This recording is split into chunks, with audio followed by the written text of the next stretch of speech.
Surgieron a finales del siglo VIII desde los mares helados del norte para tomar el mundo por sorpresa. Durante los siguientes 300 años, asolaron las naciones civilizadas.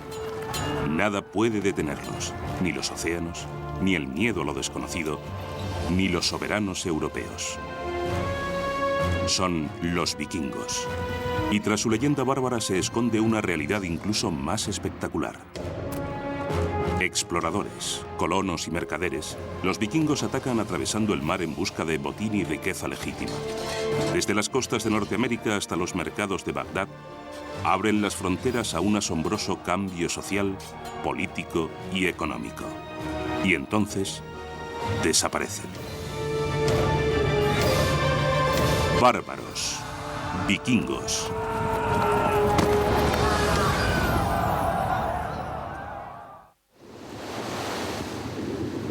Hace 1200 años, los vikingos irrumpieron desde el Mar del Norte como bestias desatadas sobre un mundo desprevenido. Vienen de una tierra de profundos fiordos, estériles granjas y amargas rivalidades entre clanes. Hoy se llama Escandinavia.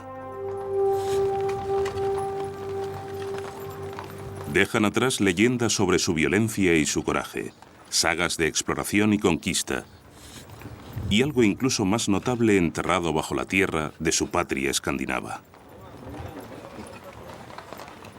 Noruega, año 1880.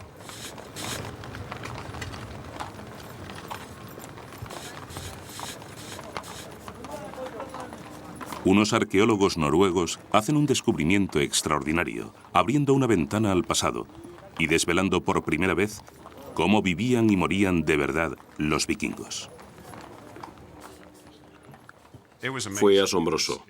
Transformó a los vikingos de una cultura de bandidos del norte, con cascos de cuernos y espadas, abatiéndose sobre Europa, en un pueblo que tenía una civilización tan compleja y artística como cualquier otra de la Europa de la época. Un objeto desenterrado en varios yacimientos funerarios por toda Escandinavia revela más sobre el pueblo vikingo noruego que cualquier otro hallazgo. Es un barco, una tumba-barco enterrado como un sarcófago y rellenado con los bienes que su propietario necesitaría en su viaje al más allá.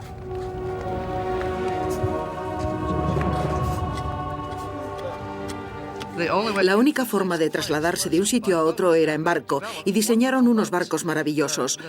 Cuando empezaron a excavar por primera vez, no podían creerse que aquellos barcos extraordinarios navegaran de verdad y fueran maravillosamente seguros para la navegación, muy manejables. Y además tenían un calado de menos de 10 centímetros y podían remontar ríos.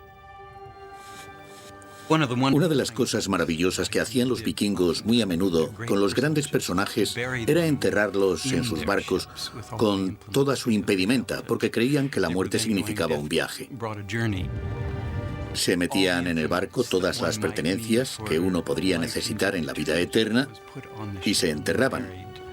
Así que está todo muy bien conservado. ¿Quiénes eran esos misteriosos bárbaros con sus elaborados enterramientos? ¿Qué les llevó a convertirse en la maldición de la Edad Oscura? Es finales del siglo VIII en las tierras altas de Noruega. Tenemos algunas indicaciones de cómo era la vida para los vikingos antes de que se hicieran a la mar y empezaran sus ataques. Tendían a ser un pueblo sedentario, orientado a la agricultura, y que estaban bastante organizados alrededor de aldeas o clanes de algún tipo, probablemente de origen familiar, aunque no estamos seguros de ello. Solían tener jefes que gobernaban esos pequeños grupos y a veces guerreaban entre ellos. El clima era más frío que en el resto de Europa. El tiempo a veces podía ser brutal. Probablemente era difícil permanecer con vida, y es algo importante a tener en cuenta. En la aurora de la era vikinga, la granja familiar es la unidad económica base de la vida noruega. Como granjeros y pastores, siembran grano y hortalizas durante las cortas estaciones de cultivo y dependen mucho del ganado. La paz en las tierras del norte está a punto de acabar. La población vikinga en expansión incrementa la demanda de tierra fértil. La tensión se hace insostenible. Inevitablemente se desata la violencia entre los clanes vikingos. Los más fuertes atacan a los débiles. Los asaltantes caen sobre los granjeros con hachas y espadas. Y una violencia brutal. Comienza un conflicto sobre las tierras sin ningún tipo de ley. El rey era básicamente un hombre que tenía una granja grande con sus vasallos, sus granjeros y sus esclavos. Y cada vez que le apetecía enfrentarse a alguien, reunía a todos sus hombres e iba a atacarle. Los vikingos entraban en un pueblo, agarraban todo lo que podían y se volvían a marchar. Así que no eran excesivamente sofisticados, pero sí muy eficientes. Con escasez de tierra y de riqueza en el país del norte, algunos vikingos ponen a un lado sus diferencias y se preparan para buscar fortuna en otro lugar. Las manos y las herramientas que un día dieron forma a los arcos de los graneros se dedican ahora a otra tarea. A lo largo de las costas de los fiordos norteños se está fabricando algo. Algo que cambiará las vidas de este pueblo. El barco vikingo.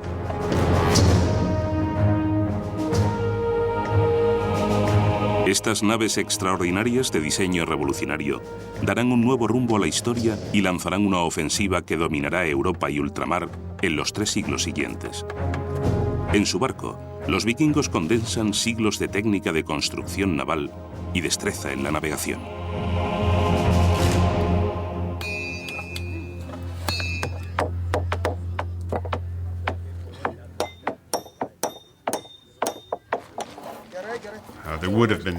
Sin el barco vikingo no habría habido vikingos. Es la evolución de esa tecnología la que les permitió dejar huella en la historia. Con el tiempo, aprendieron a construir barcos lo bastante fuertes para navegar por el Atlántico Norte y para recorrer largas distancias. Se podía fabricar uno de esos barcos en un mes o 6 semanas, y el diseño era siempre exactamente el mismo.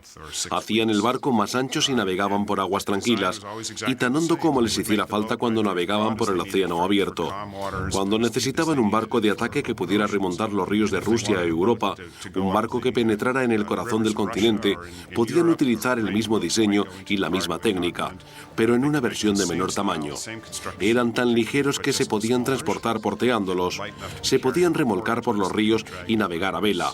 Ese era uno de sus rasgos importantes, porque sus barcos eran rápidos como un rayo y no había nada que pudiera atraparlos.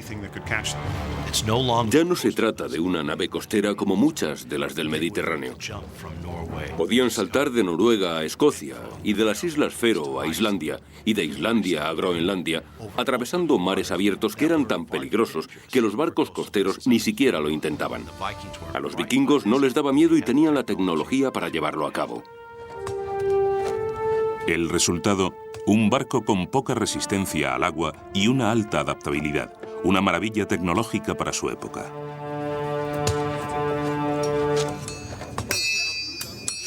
A los vikingos no les guía un único rey, ni un gobierno central.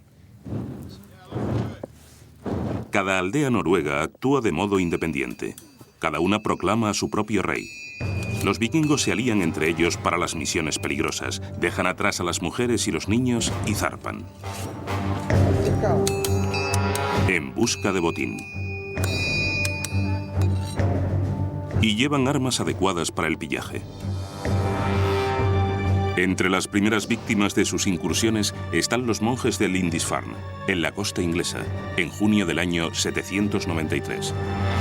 Lindisfarne es la sede del monasterio de San Cuthberto, uno de los lugares más sagrados de las islas británicas, rico en devoción y en otros tesoros más tangibles. Cuando los monjes escuchan las campanas que les anuncian la hora de la misa, de repente salen del mar unos dragones. Los vikingos cayeron sobre ellos como una plaga, los descuartizaron, se lo llevaron todo e incendiaron el lugar. Los monjes se encontraron con el infierno y describían a los vikingos como demonios del Averno que se habían desatado sobre ellos. Los vikingos eran guerreros. Es indudable.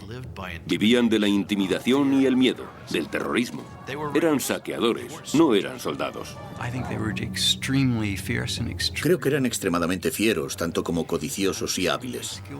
Los consideramos bárbaros, pero en realidad creo que por su orden en la batalla, por el modo en que se aproximaban al objetivo, tenían un comportamiento militar muy disciplinado.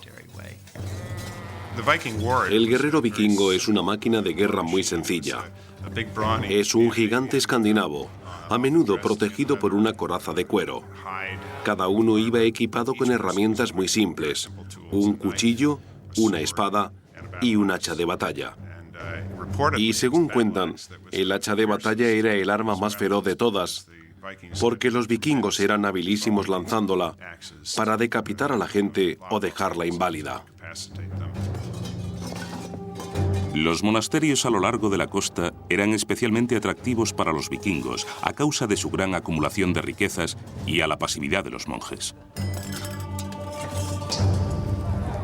La crónica anglosajona, que comienza a finales del siglo IX, es la principal fuente histórica de Inglaterra desde el siglo V al XI. Registra el terror causado por los invasores vikingos. Dice literalmente: las incursiones de los paganos destruyeron miserablemente la iglesia de Dios en Lindisfarne, con el pillaje y la matanza. La historia considera el ataque blasfemo contra esos monjes y sus tesoros en el año 793 como un momento clave, el primer ataque marítimo vikingo a gran escala. Pero Lindisfarne y los otros monasterios vulnerables a lo largo de las costas británicas no fueron más que el principio. Cuando termina el siglo VIII, los saqueadores vikingos fijan la vista en premios más importantes. Las grandes ciudades de Europa están a punto de sentir el poder y la furia de los hombres del norte y a probar el filo de sus espadas.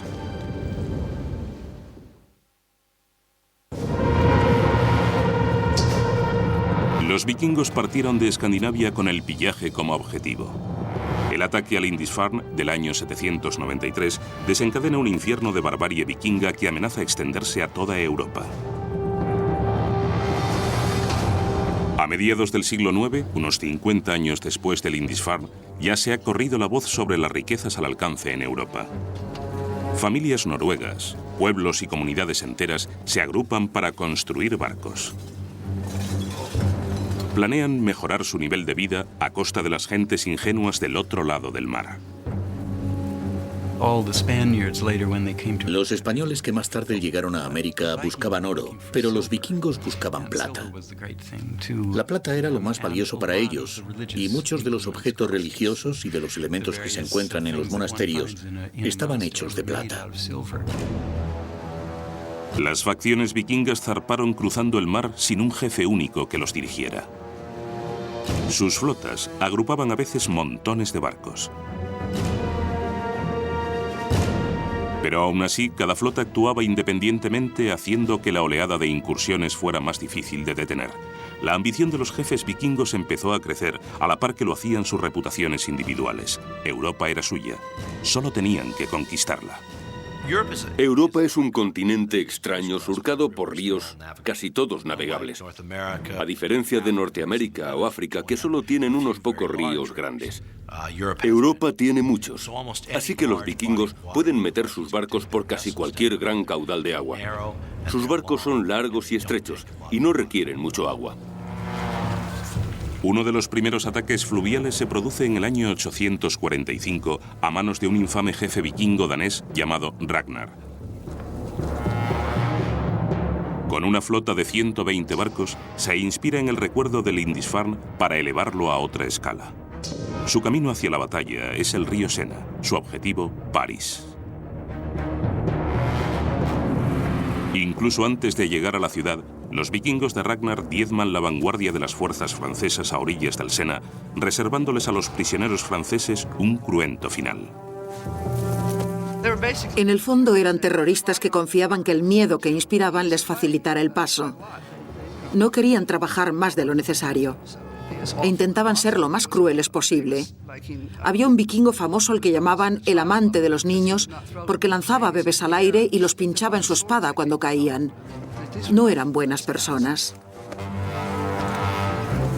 Se dice que los vikingos de Ragnar ahorcaron a 111 prisioneros ese día. Un monje local llamado Emmentario describe el asalto vikingo y la devastación que le sigue durante décadas a lo largo de los ríos Sena y Loira y más allá.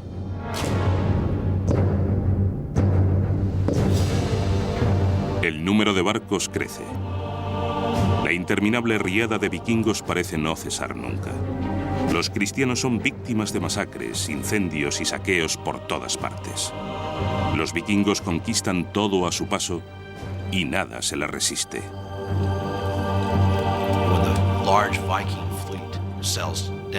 Cuando la gran flota vikinga navega por el Sena hasta París, la gran ciudad está bien defendida.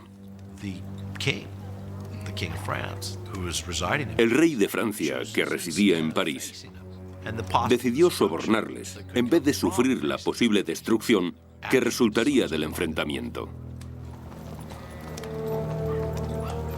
El rey de Francia, Carlos el Calvo, le paga a Ragnar casi 6 toneladas de plata y oro para que los saqueadores se vayan y no regresen jamás. Pero produce el efecto contrario.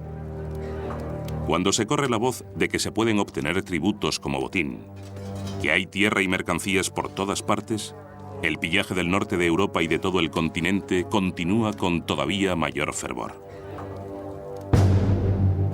Entre los años 790 y 1100, los vikingos siguen el curso de todas las grandes rutas fluviales y marítimas hacia el corazón del continente. A los vikingos les aguarda un nuevo mundo. Los noruegos son tal vez quienes escriben el capítulo más brillante de la historia vikinga, como exploradores indómitos colonizando Islandia, Groenlandia y continuando más allá. Con la colonización de Islandia surge la historia de 2 vikingos noruegos legendarios, Erik el Rojo y su hijo Leif Erikson. A finales del siglo X, Erik conduce una expedición hasta allí y se convierte en el primero en instalarse en esa tierra inhóspita. De temperamento pendenciero, a Erik pronto le destierran de Islandia durante 3 años. Navega hacia el oeste y se establece en la costa este de Groenlandia. Y empieza a hacer propaganda de esa tierra. Y como no puede decir que solo tiene una franja de costa habitable, decide contar que es Greenland. Está cubierta de verde. Algunos colonos le creen, pero cuando ven cómo es de verdad, se dan la vuelta. Pero muchos vikingos fuertes, recios y emprendedores se quedan y se enfrentan a una vida durísima. El suelo no se podía trabajar, pero había pesca y otro tipo de carne. Aún así, era una tierra árida. Bajo el mando de Erik el Rojo, se desarrolla una sociedad agraria nórdica que se las arregla para salir adelante en ese lejano paraje. Como gobierno, los habitantes acuerdan un Althing, una especie de asamblea pública o tribunal trasplantado de su patria. Allí los hombres libres tienen derecho a hablar en su defensa y sobre asuntos que conciernen a la comunidad. En esta comunidad de hombres libres se forma el hijo de Erik el Rojo, Leif Erikson. Al igual que su padre, tiene alma de explorador.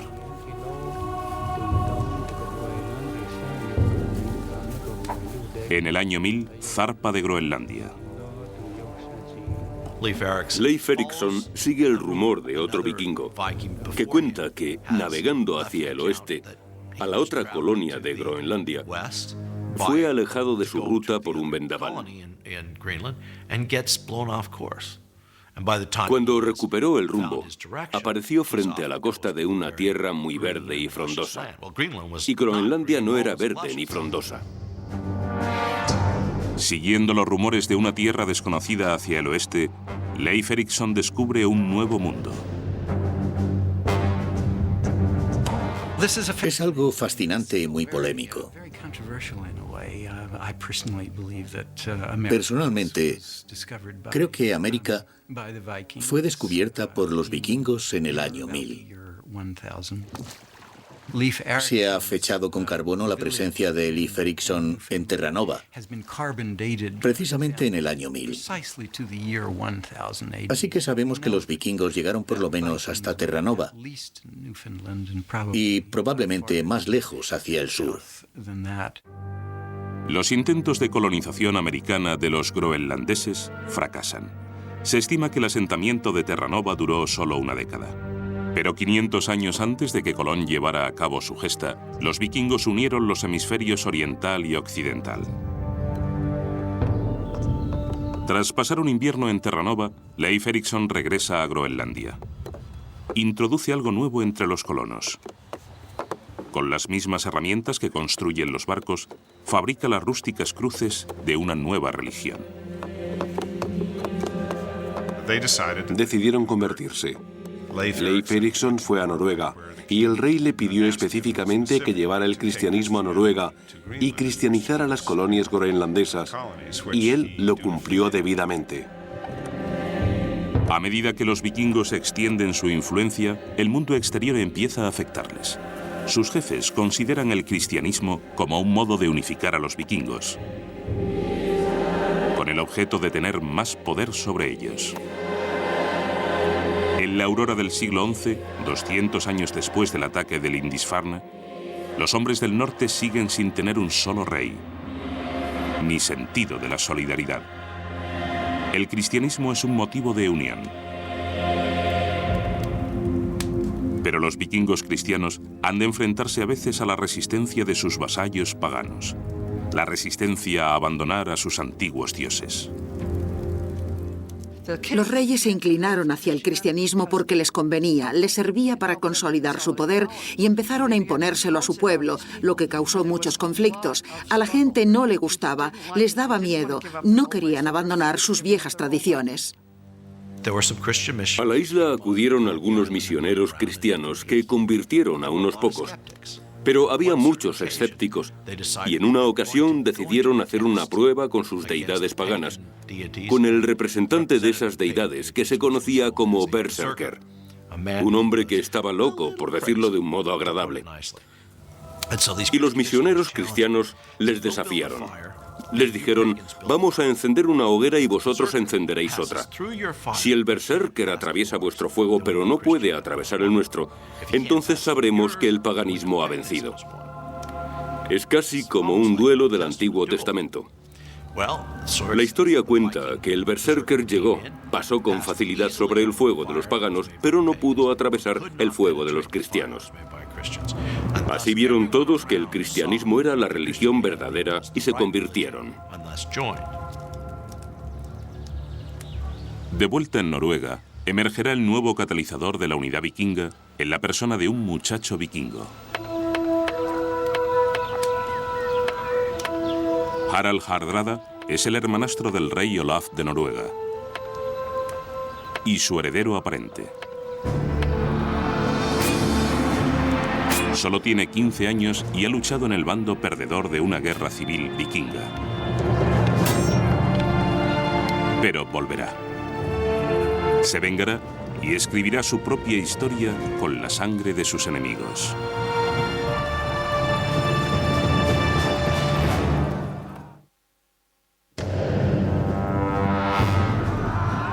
Los vikingos se extienden por Europa como una plaga asesina.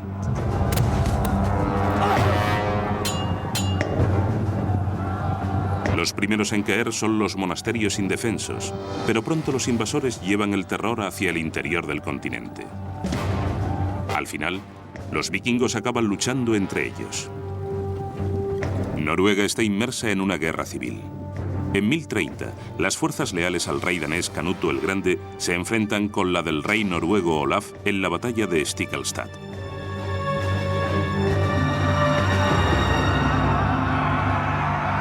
Entre las cenizas de la lucha fratricida que ensangrienta la tierra y el alma de Noruega, se alza un joven guerrero, Harald Hardrada, hermanastro y heredero del rey Olaf. A mediados del siglo XI, cuando Harald se hace adulto, desarrolla la ambición de guiar y unificar a Noruega. Pero primero tiene que adquirir el poder para llevarlo a cabo. Harald era un personaje interesante. Empieza su reinado vikingo siendo muy joven. A los 16 años, resulta herido en la batalla que al final acabará con la vida de su hermanastro el rey y se ve obligado a huir. Harald Hardrada se enfrenta al exilio en las tierras lejanas del norte. Se dirige a Suecia, luego finalmente a Kiev, una floreciente ciudad comercial en lo que hoy es Ucrania. En 1031 sigue la ruta de los vikingos suecos, que habían establecido centros de comercio en los 2 siglos anteriores para acceder a las exóticas mercancías de Oriente.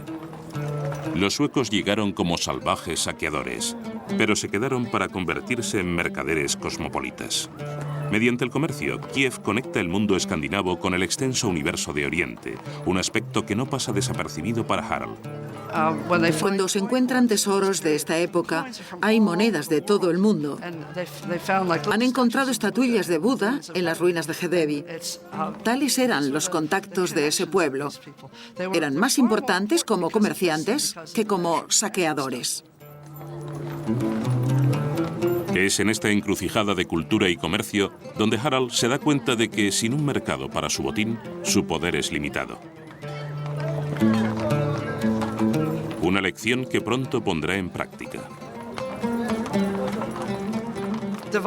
Los vikingos llevaban viviendo del comercio cientos de años. Cuando saqueaban un monasterio y cogían un montón de copas y manuscritos, no se los llevaban a casa. ¿Para qué les servían? Tenían que ir a otro sitio y cambiarlos por algo que les interesara.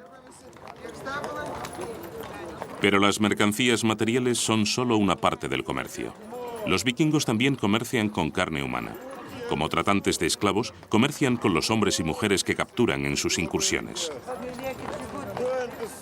En esa época las mujeres morían al dar a luz en porcentajes muy altos, así que había una demanda constante de suministro de mujeres. Capturaban a las chicas, se las llevaban para violarlas y luego las transportaban a mercados de esclavos donde las vendían. Pero a pesar de las lecciones económicas de Kiev, Harald no había llegado tan lejos solo para probar fortuna con el comercio. Su corazón de vikingo le latía con fuerza. También tenía que vestir el manto de guerrero y aprender las destrezas que le harían rey. Hacia 1038, Harald ha ganado confianza y está hambriento por un botín. Es el jefe de una fuerza de élite de mercenarios vikingos. Combate insurrecciones por todo Oriente, a sueldo de gobernantes extranjeros, acumulando riqueza y poder mientras se prepara a regresar a Noruega para apoderarse de la corona. En Sicilia, Harald demuestra su legendaria creatividad. El mandato militar de Harald no se caracteriza por una especial valentía, sino por una avezada astucia. Una importante virtud vikinga es que vale más actuar con habilidad que partirle la cabeza a la gente. Una de sus tácticas era que cuando llegaba a una ciudad y la asediaba, hacía que capturaran a los pájaros que entraban y salían de ella y les ataba una ramita ardiendo, untada en brea, antes de volver a soltarlos. Los pájaros volaban de regreso a sus nidos, entre la paja de los tejados, y la ciudad se prendía fuego. Entonces tomaba la ciudad. En la saga del rey Harald, el historiador islandés del siglo XIII, Snorri Sturluson, describe la efectividad del plan para conquistar Sicilia. Entonces, toda la gente salió de la ciudad implorando misericordia. La mismísima gente que había estado gritando durante días insultos desafiantes contra el ejército y su jefe. Harald perdonó la vida de todos aquellos que suplicaron clemencia y se apoderó de la ciudad. Después de 15 años, el astuto Harald se ha hecho con la reputación y la fortuna que necesita para reclamar su derecho legítimo a la corona de su patria dividida.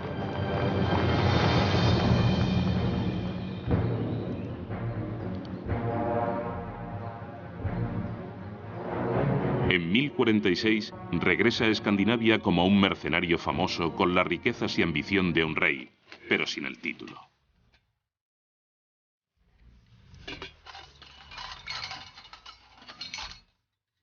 Como siguiente en la línea de sucesión al trono de Noruega, está preparado para jugar sus cartas. El problema es que ahora el trono está ocupado por su sobrino. Para poder reclamarlo tiene que negociar un poco. ¿Y qué hace? Es un individuo políticamente muy astuto y naturalmente consigue llegar a un acuerdo con su sobrino para gobernar conjuntamente.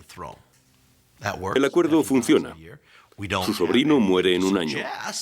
No existe nada que indique que Harald lo hiciera matar, aunque es cierto que surgen acusaciones que apuntan en esa dirección. Harald no las desmiente. Al final está al mando de Noruega. Con la reclamación del trono completada, Harald se dedica a asegurar que su poder no tenga rival. En 1047 se dispone a librarse de todos sus adversarios.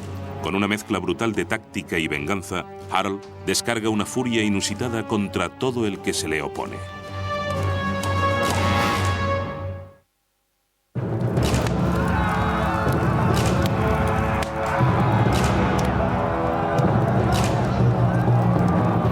En 1047, después de muchos años de perseguir el poder, Harald Hardrada se convierte en rey de Noruega. Gobierna a los vikingos con mano de hierro.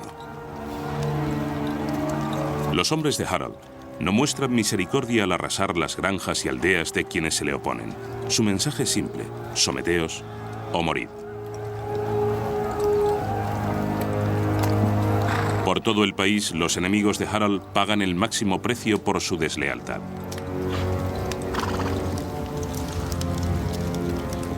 En la saga del rey Harald, el rey celebra su crueldad insaciable con estas palabras: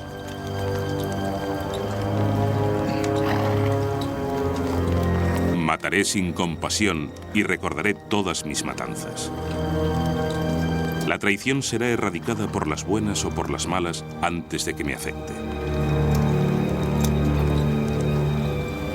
Los robles de la insurrección crecen de las semillas de la traición.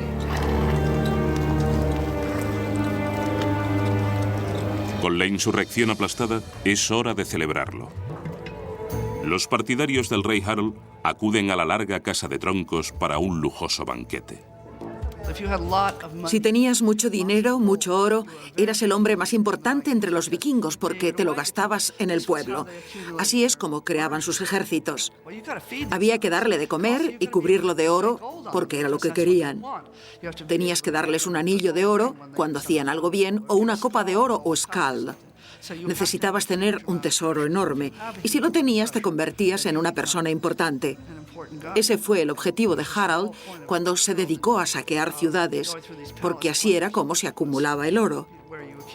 El señor vikingo era alguien que atraía a los otros hombres por la fuerza de su personalidad y necesitaba tener una reputación de triunfos, de llevarte de saqueo a cualquier sitio, obtener una gran victoria y sacarte de allí sin que te mataran. Así que los hombres se reunían en esas salas y celebraban enormes festines y todo el mundo recibía oro y bebía montones de hidromiel. Y de vez en cuando se juntaban y sacaban las espadas y salían a matar a alguien. Pero lo más importante era que esta gran sala vikinga constituía el centro de la vida de los vikingos. En la gran sala se cerraban los acuerdos políticos vikingos, se negociaban sobornos, se forjaban fidelidades y se formaba el poder. Era un sistema muy fluido que permitía a los vikingos aprovecharse de la situación que fuera y tomar decisiones, plantear nuevas fórmulas. Podía derrumbarse en un instante si un jefe moría en la batalla o le humillaban u ocurría algo. Alguien se levantaría de repente, a menudo decantándose en una dirección totalmente distinta. Con Kiev como modelo, el rey Harald se dispuso a crear un centro comercial importante en una ciudad costera estratégica donde estarían disponibles mercancías de todo el mundo. La ciudad de Oslo, destinada a ser uno de los grandes puertos de la región. El rey Harald sabe que el comercio unirá al pueblo vikingo y les aportará la estabilidad y la riqueza que desean. Los mercados de Oslo rezuman de mercancías de las granjas vikingas, trigo y hortalizas, pieles y telas. Los barcos vikingos traen productos de todo el mundo conocido: especias, oro, tejido, piedras preciosas y esclavos. Se comercia con cristal y cerámica de Alemania, joyas de plata de Francia y monedas de las lejanas tierras de Arabia.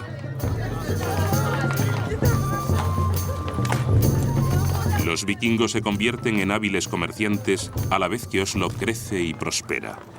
La rutina diaria de esta comunidad de mercaderes queda revelada por las mercancías enterradas con ellos, armas grabadas en oro, joyas y los objetos de madera corrientes de los propios vikingos.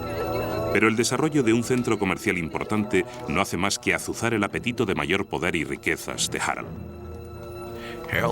Harald decide que ha llegado la hora de conseguir un objetivo más grande. Y ese objetivo más grande es Inglaterra. Se sube a un barco, una flota de barcos. Se le une el hermano rebelde del rey de Inglaterra y zarpa rumbo al sur.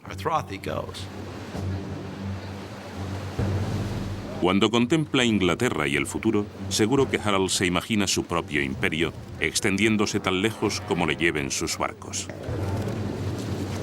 El antiguo refugiado ha obtenido un poder y un ascendiente político increíbles sobre su beligerante pueblo. Ya había derrotado a sus peores enemigos vikingos. Sus incursiones apenas encuentran resistencia. Inglaterra y sus riquezas parecen estar al alcance de su puño de hierro. Pero a Harald y sus hombres les aguarda un ejército duro y disciplinado, y una lucha mayor que cualquiera a las que se han enfrentado.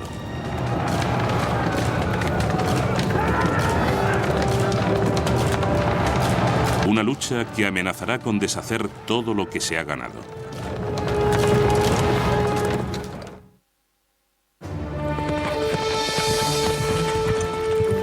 Finales de septiembre de 1066.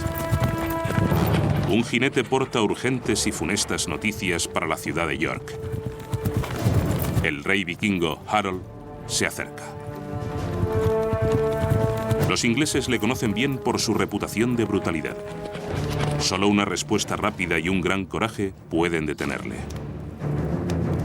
Harald ha comenzado su conquista por la costa, y tras ganar una rápida sucesión de violentos conflictos, parece que allí su victoria está asegurada.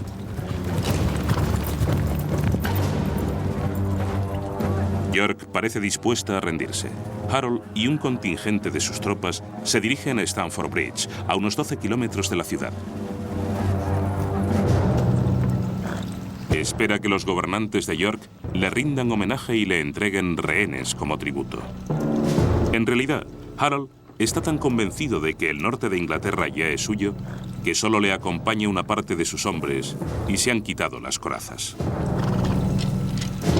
Pero los ingleses no están tan relajados. Su rey, Harold Godwinson, hace que sus soldados marchen el doble de tiempo atravesando el bosque para cortar el paso al ejército vikingo. Los espadachines llevan cota de malla. Los arqueros van bien armados. Están decididos a detener la invasión vikinga y a salvar a la ciudad.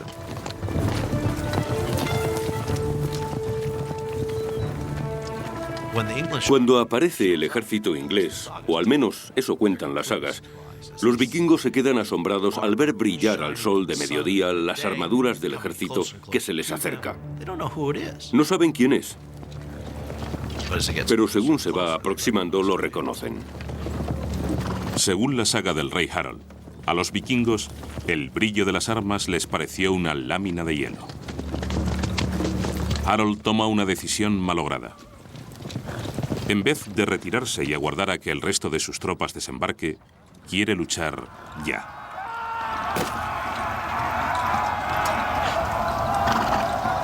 En un momento dado, los ingleses se retiran. Harald presiente la victoria y sus filas rompen la formación. La historia dice que un solo guerrero se plantó en el puente y resistió frente a todos los ingleses. Se trataba de ejércitos pequeñísimos, así que no es nada inaudito. En la Edad Media, las batallas con grandes ejércitos no eran corrientes. Según la saga del rey Harald, Harald arenga a sus hombres con estas palabras. Llevad la cabeza siempre alta en la batalla, donde las espadas intentan machacar los cráneos de los guerreros malditos.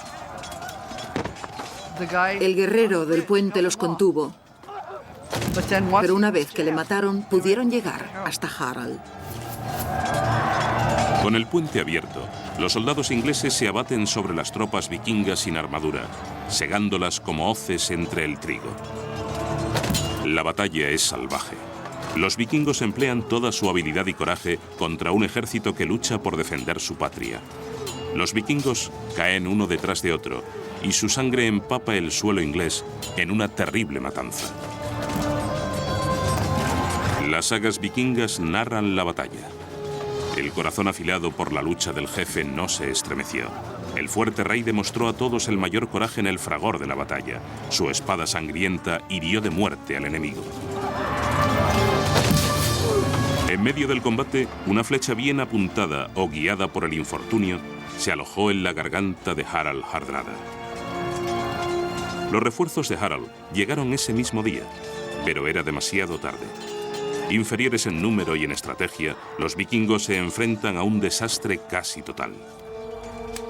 Al anochecer, la derrota vikinga es absoluta. Harald Hardrada llegó a Inglaterra en septiembre de 1066 con miles de soldados y la mayor ambición. Pero solo se encontró con la ruina y la muerte. Se dice que de los 270 barcos que Harald había llevado desde Noruega, solo regresaron 30. En las décadas siguientes, los vikingos continuaron sus ataques esporádicos. Pero ninguno llegaría tan lejos, ni estaría tan cerca de crear un imperio como lo estuvo Harald en su último combate. En cuestión de semanas, se iniciaría una nueva era en la historia del mundo. En el momento de la muerte de Harald en 1066, la influencia vikinga había echado raíces profundas en el comercio, la cultura y la historia del mundo. Pero también había sembrado las semillas de su propia destrucción. La asimilación, su absorción por los países que colonizaba y la extensa fuerza unificadora del cristianismo significó su fin tanto como cualquier derrota en una batalla. La historia de Europa cambia esencialmente. La tierra de los Rus, que eran vikingos, ahora es Rusia. La tierra de los normandos u hombres del norte, que eran vikingos, ahora es Normandía. Al final, los normandos conquistan Inglaterra y su legado forma parte de la historia de Europa. Como guerreros, como colonos, como exploradores y comerciantes, los vikingos fueron agentes de una extraordinaria transformación social y política que promovió el crecimiento económico global, el fortalecimiento de Europa, el desarrollo de las identidades nacionales, adelantos en la construcción naval, la navegación y más. Sus brutales ataques les confirieron a los vikingos la reputación de bárbaros. Pero en su búsqueda de una oportunidad, del poder y la riqueza, los vikingos no destruyeron la civilización occidental. La enriquecieron, tal vez para siempre.